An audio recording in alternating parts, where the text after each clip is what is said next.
août 2019. Dans les décors époustouflants de la haute vallée de l'Aude, au cœur des Corbières. Un groupe d'amis nous a rejoints, Jean Gagliardi et moi-même, pour vivre et jouer grandeur nature les étapes importantes d'une version du conte dit du fiancé animal. Nous l'avons appelé La Bête et la Belle.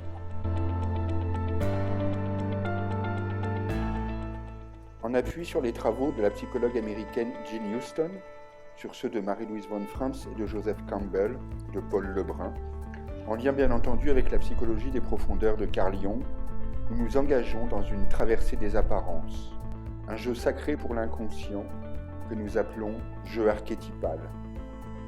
Pareil à un cœur antique, nous nous préparons par des exercices à vivre les étapes du récit en collectif, avec à la fois l'implication nécessaire et l'indispensable distanciation.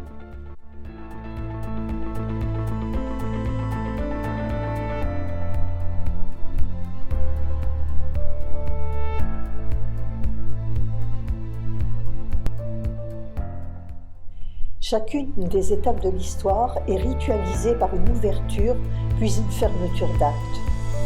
Cela signifie qu'à l'instant du jeu, nous quittons le monde ordinaire ou temps du chronos pour faire une incursion dans le temps du kairos, le monde du rêve, de l'imaginal, des archétypes, de l'inconscient.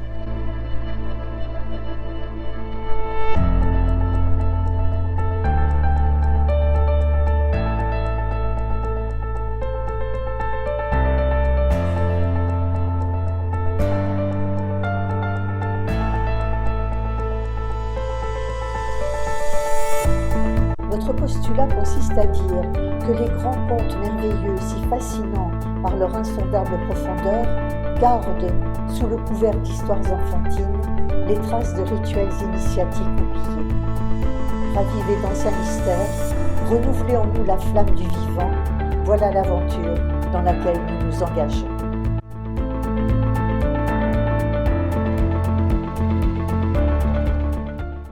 Il était une fois un homme aussi riche qu'il était arrogant.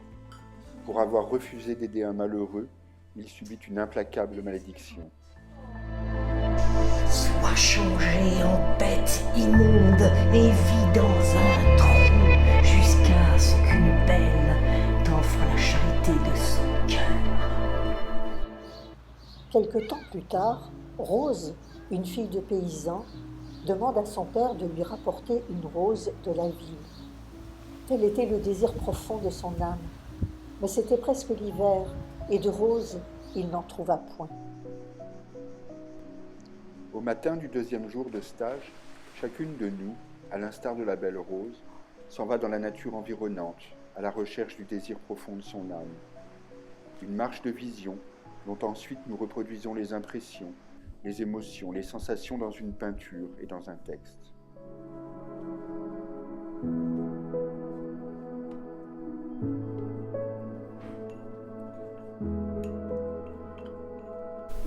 Je sentais que mon âme vibrait surtout aux couleurs, les couleurs des rouges, roses et fuchsia.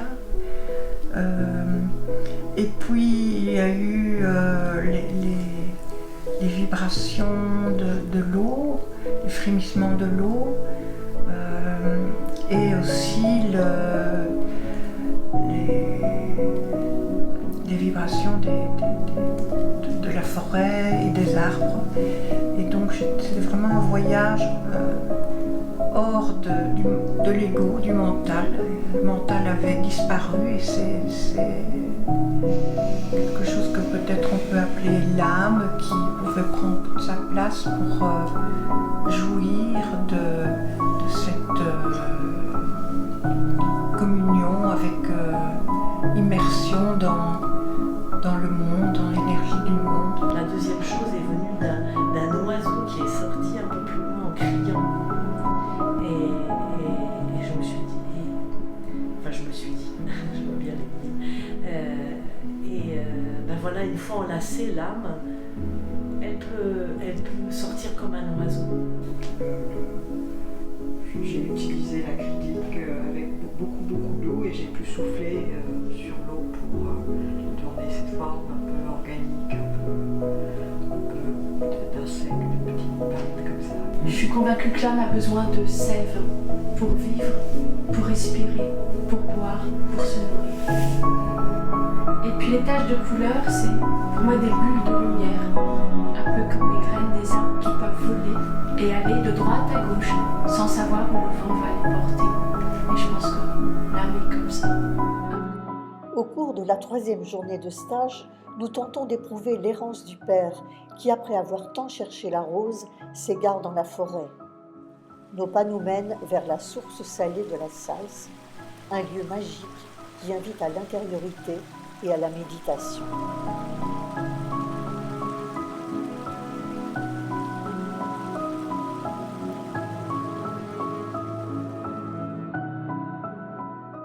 Après cette journée d'errance le ventre creux, le père de Belle-Rose se voit offrir un somptueux dîner au château enchanté. Le pauvre affamé s'empiffre, puis va dormir sans rencontrer âme qui vive. Mais le lendemain matin, surprise. Oh, oh, du château! Toujours personne, là, toujours personne. Moi, il faut que je reprenne ma route, moi, il faut que je reprenne ma route.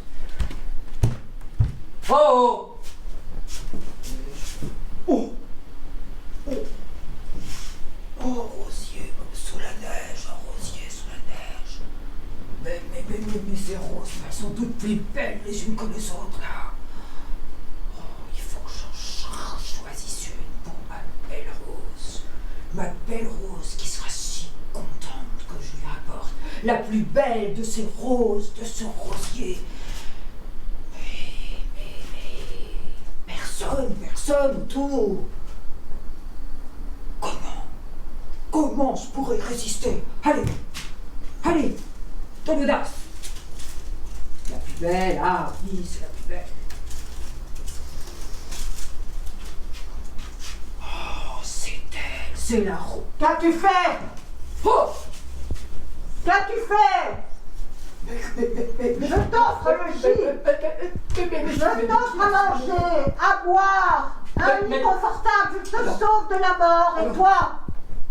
Et toi, tu cueilles une de mes roses. Alors je vous en prie, j'ai cherché quelqu'un, je voulais remercier, je voulais demander l'autorisation, je n'ai vu personne dans ce château, et cette rose, c'est pour ma fille. Apprête-toi à mourir. C'est la seule.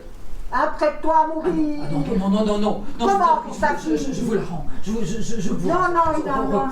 On va la remettre. Non, écoute-moi.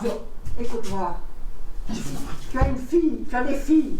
Ah, mes filles sont mon bien le plus cher en ce monde. Eh Je bien. préfère donner ma vie que donner mes filles. Eh bien, si tu veux continuer à vivre, apporte-moi une de tes filles.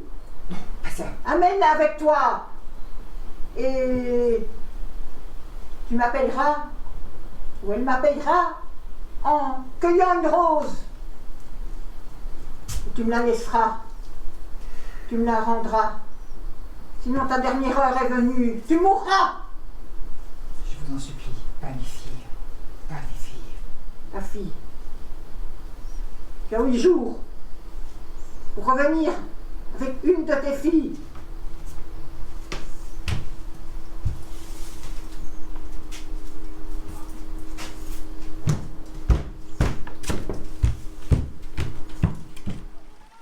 Le bonhomme reprend le chemin de sa maison, tout frissonnant et butant sur les cailloux. Il murmure « Mais qu'est-ce que cette bête fera de ma fille ?» En appui sur le récit, pour plonger dans l'enfermement du mental, nous travaillons la terre glaise pour qu'elle exprime nos peurs les plus irrationnelles.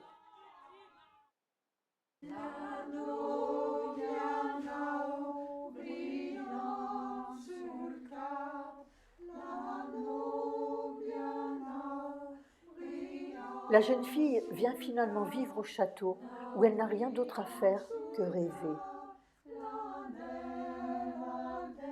Nous profitons de ces moments paisibles pour approfondir nos liens de femme à l'esprit de la rivière et nous purifier. Une spécificité du jeu archétypal est que l'archétype peut être travaillé en collectif. Tout le groupe forme ici ensemble le personnage de la jeune fille et en révèle les multiples facettes.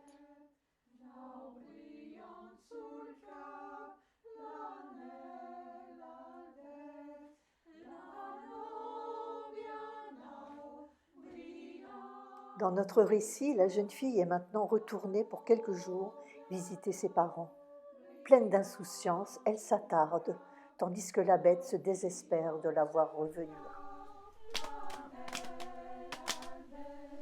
Ouverture de l'acte 6, le retour au château.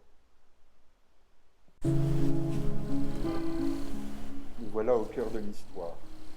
Chacune va tour à tour jouer, et la bête qui se meurt, et la belle qui surmonte son dégoût. C'est un jeu, mais c'est un jeu sacré. Avec le support du cercle qui forme un cœur, nous célébrons un mystère.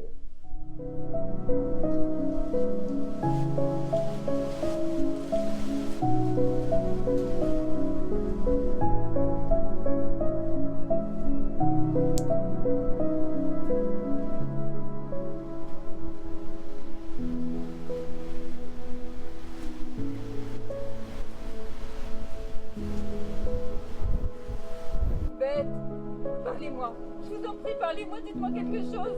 Je me fais trop de soucis. Parlez-moi. La bête. Bête. Bête. Bête.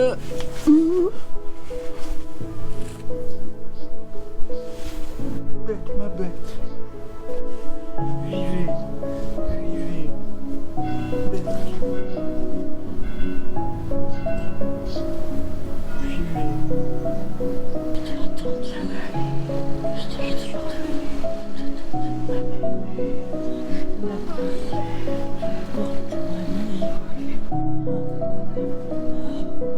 Ne fermez pas les yeux, ne fermez pas les yeux, ma bonne bête, ma belle bête.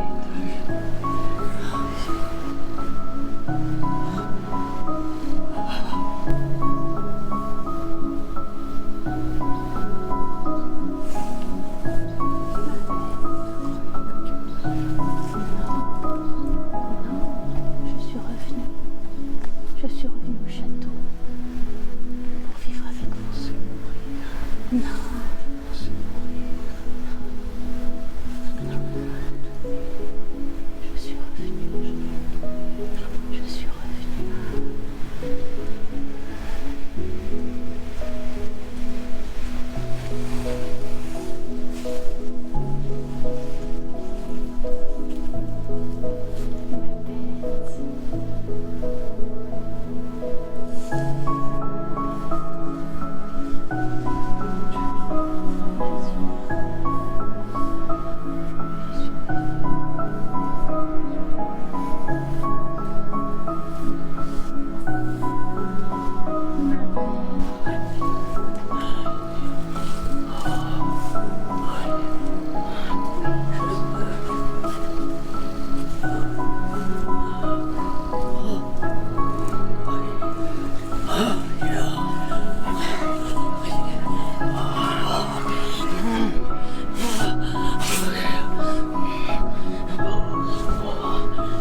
Viens près du rosier. Viens.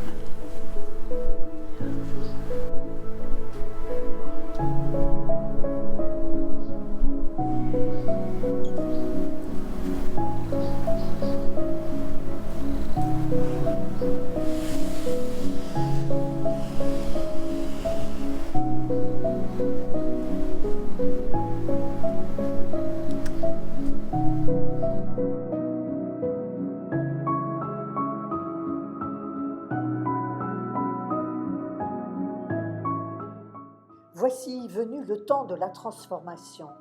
La malédiction est levée.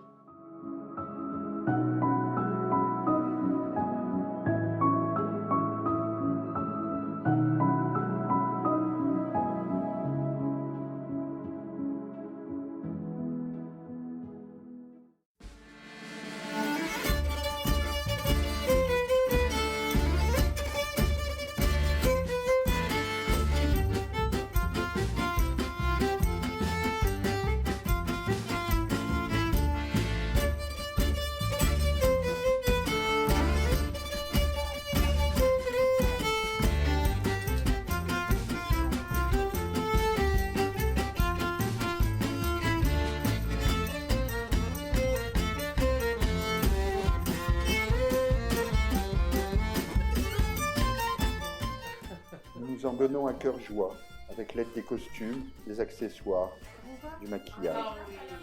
Nous préparons la célébration des noces sacrées.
Voici venu le temps du mariage intérieur, union du masculin et du féminin, mais aussi union avec l'ombre.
L'union intérieure accomplie, le jeu archétypal est clos, et nous revenons dans le monde profane.